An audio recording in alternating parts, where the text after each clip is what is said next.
Hey guys, it is Sunday Naked Confessions, and I've got a fun little story that I cannot believe I haven't shared with you guys yet, but it goes back to when I drove cross country.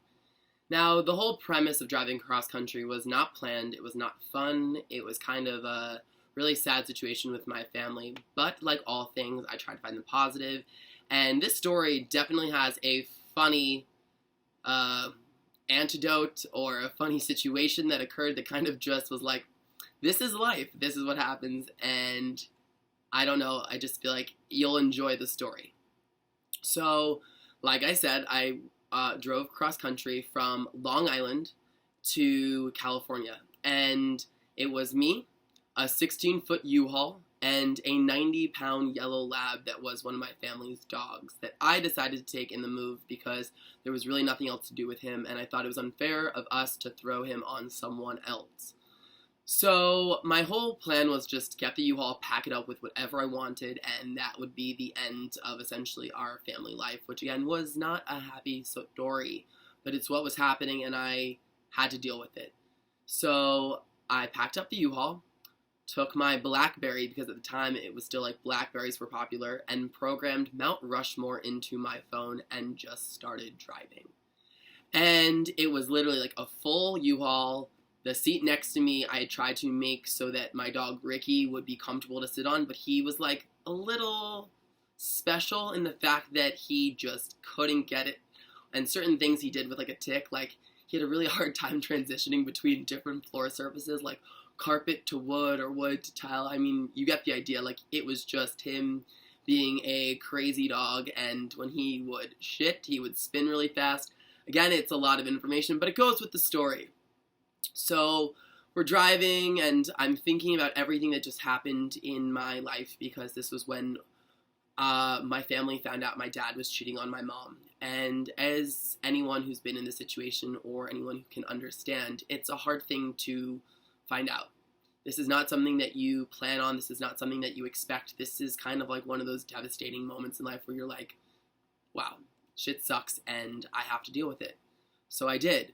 And I had originally wanted someone to drive cross country with me, but it's really hard to grab one of your friends and be like, can you just drive a week with me and then I'll fly you back? And I mean, people had work, and long story short, it was just me and the dog.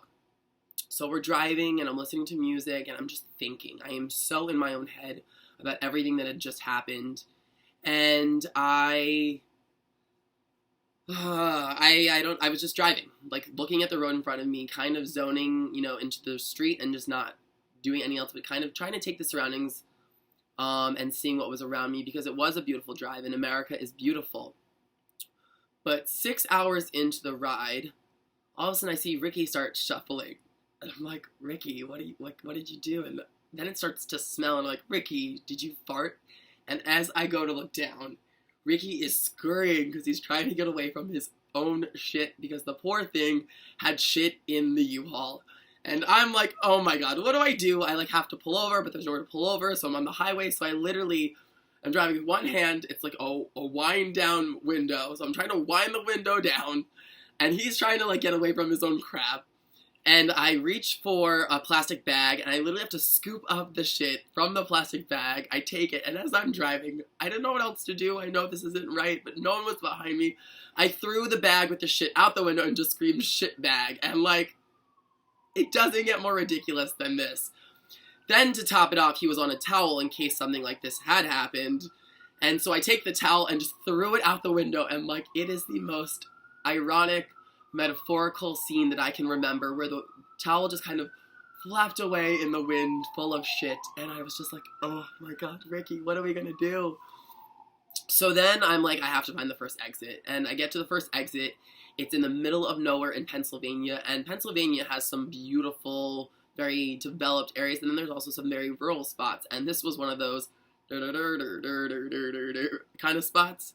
And I pull into the gas station, the first one I could find, and I immediately take Ricky out. I put him on a leash, I tie him up, I go inside, and I look for any kind of cleaning products I can find. And they had I think it was some sort of kitchen cleaner or something, which I know is not good to put on the dog, but in dire situations, what else do you do? And I had paper towel, and I had to spray down the U-Haul. I had to spray him down, and I was just like, well, now I know how long I can push Ricky to go in the car and how long it will take before we will have to stop so he can use the restroom.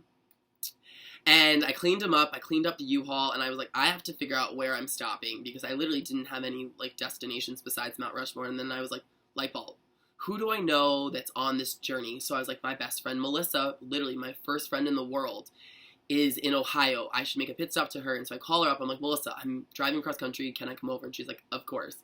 So I get to Melissa after a long journey, and that's essentially how I dealt with Ricky, my beautiful but so dumb 90-pound yellow lab shitting in the U-Haul.